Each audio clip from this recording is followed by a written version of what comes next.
안녕하세요. 동물을 키우는 남자 파브리 2세입니다. 오늘은 사슴벌레를 누대 사육함에 있어서 선별 기준에 대하여 제가 간단하게 설명을 해드리려고 하는데요. 그리고 지금부터 제가 설명드릴 기준은 지극히 저의 주관적인 기준의 설명임을 먼저 말씀드리겠습니다. 여기 두 마리의 사슴벌레가 있습니다. 같은 종이고요. 과연 둘 중에 어떤 사슴벌레가 잘생긴 사슴벌레고 어떤 사슴벌레가 못생긴 사슴벌레일까요?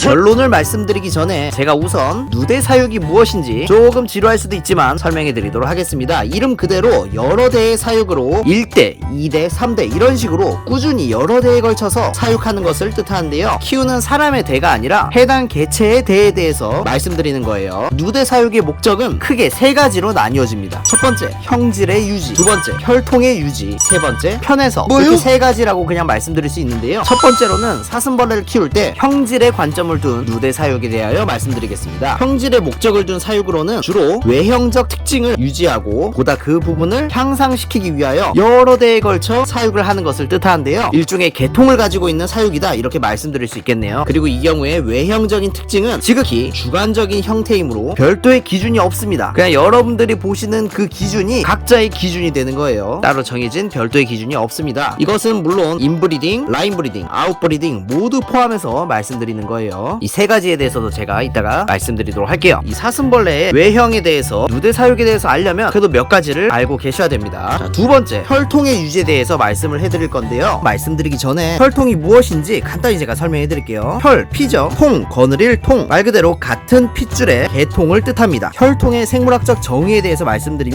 수컷이나 암컷의 혈통적 연관성이 있는 집단이라고 말씀드릴 수 있어요. 사람으로 치자면 이제 계보 같은 거죠. 곤충 사육에서는 여기서 이제 관리기호죠. 관리명을 붙이면 흔히 저희가 말하는 라인이란 게 되는 겁니다. 라인. 관리명이라고 보시면 돼요. 그리고 곤충을 키울 때 순혈이라는 말도 있는데요. 순혈 그대로 의미를 전달해 드리자면 다른 종의 피가 섞이지 않았다는 것을 의미합니다. 그런데 통상 곤충 쪽 커뮤니티에서는 자연산 개체 혹은 그 후손을 순혈이라고 하지만 사실 좀 더 폭넓은 의미로 사용할 수 있는 거죠. 예를 들어서 설명드리겠습니다. 여기 넓적 사슴벌레가 있죠. 이 친구 이름이 도르크스 타이타누스 커스타니컬러라고 하는데, 자, 일본에도 이 도르크스 타이타누스 커스타니컬러가 있습니다. 우리나라에도 있고 일본 대마도에도 서식하고 있죠. 스시마죠. 스시마산지 도르크스 타이타누스 커스타니컬러가 서식하고 있습니다. 그렇다면 일본에 서식하고 있는 이 넓적 사슴벌레 순혈일까요? 아닐까요? 그 지역에서 본다면 결국엔 조상이 같습니다. 순혈이라고 볼 수 있습니다. 그리고 우리나라에 서식하는 이 넓적 사슴벌레도 순혈이죠. 자, 이런 관점으로 보실 수 있습니다. 그러니까 여러분들께서 혹시나 조금 더 깊게 파고들자면 이 사슴벌레, 자연산 넓적 사슴벌레를 말할 때 순혈이라는 표현보다는 자연산 넓적 사슴벌레다, 아니면 관리기호 있잖아요, 와일드, 그런 기호들 중에서 누대수를 저희가 사용하잖아요. 그런 표기를 사용하시는 게 조금 더 정확한 명칭이 아닐까 생각을 합니다.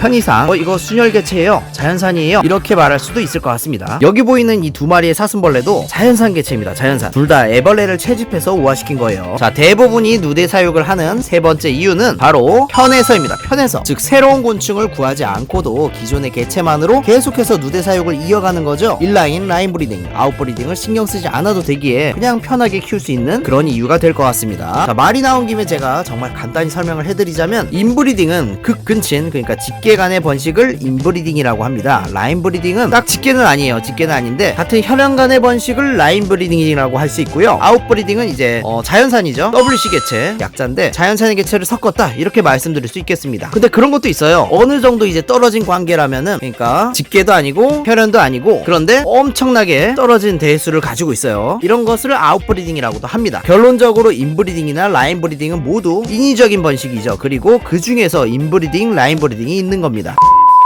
이런 인브리딩의 단점도 있습니다. 유전적 다양성이 낮다면 유정병이라던가 후대의 장애 발현 확률이 기형 같은 거죠, 이런 게 상승할 수도 있는데, 근데 이걸 아셔야 돼요. 인브리딩 자체만으로는 기형을 만들어내지 않습니다. 오히려 인브리딩은 이제 숨어있는 기형 유전자를 겉으로 드러내게 해서 해당 유전 형질의 표면적인 특징을 드러내도록 하는 거죠. 이를 통해서 사슴벌레를 키우는 사람이 이 개체군의 오류를 수정하는데 도움을 주기도 합니다. 예를 들어서 보여드릴게요. 자, 여기 사슴벌레 한 마리 있습니다. 여기 제주도 산지의 단친업적 사슴벌레의 후손인데요. 자 보세요. 무언가 잘못된 거를 아실 수 있습니다. 자, 배가 너무 빵빵하고 겉날개가 이렇게 벌어져 있어요. 그러면 이 사슴벌레는 어떻게 보면 기형인 겁니다. 이거는 외부적인 영향에 의해서 배가 이렇게 튀어나오게 된 게 아니라 멀쩡히 잘 키우고 있는데 후손이 이렇게 나온 거예요. 자연산의 후손인데 말이죠. 자, 이런 기형은 선대 또는 이제 이 개체군의 기형을 유발하는 유전자가 있을 경우에 후대에서 발현이 됩니다. 반면에 기형 유전자가 없다면 후대에 기형이 나타나지 않겠죠. 비정상적인 치열이라던가 기억이 안 나는데 그 왕가의 이제 주걱턱도 같은 맥락의 특징이라고 보시면 될 것 같습니다. 다만 그것도 이제 인브리딩 자체보다도 애초에 그 유전자에 주걱턱이라는 요소가 들어가 있었다, 이렇게 보시면 될 것 같습니다. 자, 제가 이 두 마리를 넣어두고 다른 단체를 한번 보여드릴게요. 자, 왼쪽은 완전한 자연산이고요. 오른쪽은 이제 자연산의 후손이죠. 이제 채집한 거에 이제 후손의 후손 이런 식으로 쭉쭉 내려간 개체입니다. 그런데 이렇게 겉날개가 벌어지고 배가 튀어나오고 이 개체뿐이 아니에요. 이 개체 이제 동배 개체에서도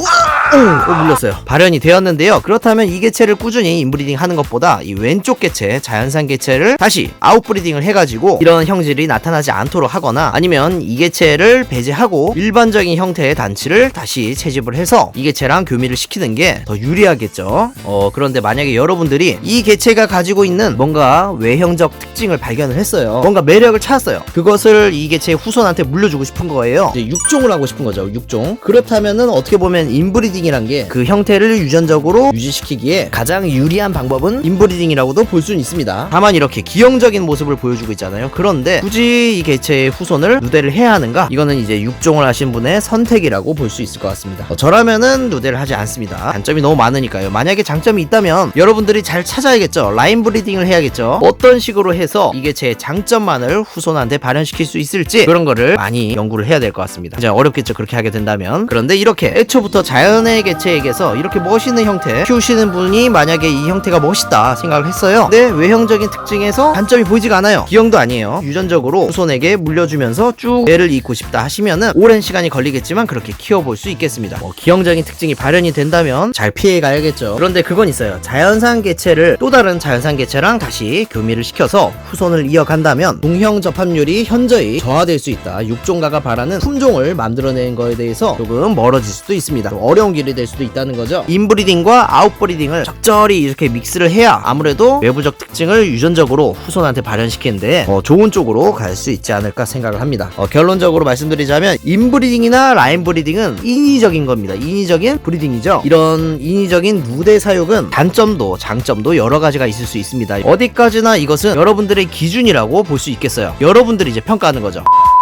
아까 그 최초의 넓적이를 제가 보여드리자면 둘 다 자연산 넓적인데요. 어떤 개체가 잘생겼고 어떤 개체가 못생겼다 이거를 평가를 하자면 그 기준은 지극히 여러분들의 기준, 여러분들이 생각하시는 바로 그것이 기준이 되는 거예요. 뭔 소리지? 어떤 개체가 뭐 우월하다, 어떤 외형이 더 뛰어나다, 어떤 외형이 더 못생겼다, 뭐 이런 거는 기준이 바로 여러분들이에요. 제가 봤을 때는 여기가 약간 이렇게 찌그러져 있죠, 이 왼쪽 턱이. 그치만 이 왼쪽 개체는 턱이 얇아요. 자, 오른쪽 개체랑 비교해 볼게요. 오른쪽 개체가 뭔가 턱이 더 짧고 두껍죠. 이런 것을 저는 조금 더 이 개체가 잘생겼다 이렇게 생각을 할 수 있거든요. 그러니까 이런 관점에서 봤을 때 잘생겼다의 기준은 이제 오른쪽이 되는 거죠. 그러니까 저 같으면 오른쪽 개체를 이제 누대를 하게 되는 겁니다. 이런 기준은 바로 여러분들이 이제 평가하는 거예요. 정답은 어떻게 보면 없는 겁니다. 뭐요? 자, 그리고 하나 아시면 좋을 게 있어요. 예를 들어서 MSG 아시죠? MSG는 천연물질입니다. 요즘도 그럴지 모르겠는데요. 예전에는 몸에 안 좋은 거다 뭐 이런 내용이 많았어요. 근데 지금에서는 여러 가지 검증을 통해서 사람한테 피해를 주지 않는다 라는 쪽으로 의견들이 많이 기울어졌죠. 예전에 선풍기 괴담 같은 거 있었잖아요. 선풍기 틀어놓고 앞에서 자면은 뭐 얼어 죽는다든가 탄소가 부족해서 죽게 된다든가 뭐 그런 게 있었는데 이것도 결국엔 괴담이죠. 이 사슴벌레를 사육할 때도 마찬가지예요. 이제 한 세대의 후손을 봤어요. 다시 한 세대를 내려가는 데 있어서 이건 인라인이다, 절대 해서는 안 되는 짓이야 라고 생각하기보다는 이 인브리딩을 조금 이해하시면 도움이 될 것 같습니다. 뭐냐면 인브리딩을 통해서 이제 기형이나 이런 걸 만들어내는 게 아니라 정확히는 선대에 존재하던 이제 열성, 기형 또는 치사 유전 같은 게 이제 후대에서 드러나게 되는데 그걸 여러분들이 알 수 있게 되는 거예요. 이런 동물 사육에 있어서 사람의 윤리를 적용하기엔 좀 힘든 일입니다. 이런 윤리를 좀 적용하기 힘든 이유가 아무래도 어떻게 하더라도 어떻게 보면 인위적이에요. 이 부분은 전부 다. 그러니까 자연에서 본다면은 자연적 번식이 아니잖아요. 사람이 번식에 관여를 해서 번식을 한 거기 때문에 전부 다 인위적인 번식입니다. 저 같은 경우도 마찬가지입니다. 이런 근친개수라는 걸 생각을 해서 가능하면 인라인도 하면서 라인 브리딩도 하고 이제 자연산 개체를 들여와서 아웃 브리딩도 하는 이런 여러 가지를 복합적으로 해서 제가 추구하는 멋있는 사슴벌레를 키워내고 있습니다. 여러분들도 조금 더 폭넓게 이런 부분을 이해하시고 누대를 하신다면 행복하게 누대를 하실 수 있을 거예요. 그리고 그것도 보여드릴게요. 자, 아까 보여드렸던 약간 못생긴 사슴벌레고요, 제 기준으로. 그리고 왼쪽은 85mm가 넘어요. 커다란 암컷이랑 함께 만나서 조금 더 커다란 후손을 볼 수 있습니다. 근데 밑바탕이 돼야 될 건 이제 좋은 먹이를 먹어야 되고 충분한 영양을 바탕으로 성장할 수 있게끔 이제 키우시는 브리더분들이 도움을 주셔야 됩니다. 타고난 형질도 있겠지만 여러분들이 어떻게 하면 얘를 추구하는 방향으로 건강하게 사육을 할 수 있을지 이런 걸 항상 생각하시면서 브리딩을 하시면 되겠습니다. 자, 오늘은 조금 복잡하고 좀 무거운 이야기를 해봤는데요. 여러분들한테 이 내용이 도움이 되셨다면 좋아요하고 구독 눌러주시고요. 만약에 궁금하신 점이 있다면 제가 아는 한도 내에서 댓글로 답변을 드리도록 하겠습니다. 그러면 앞으로도 구독과 좋아요 많이 눌러주시고요. 아니다, 한 번만 눌러주시고요.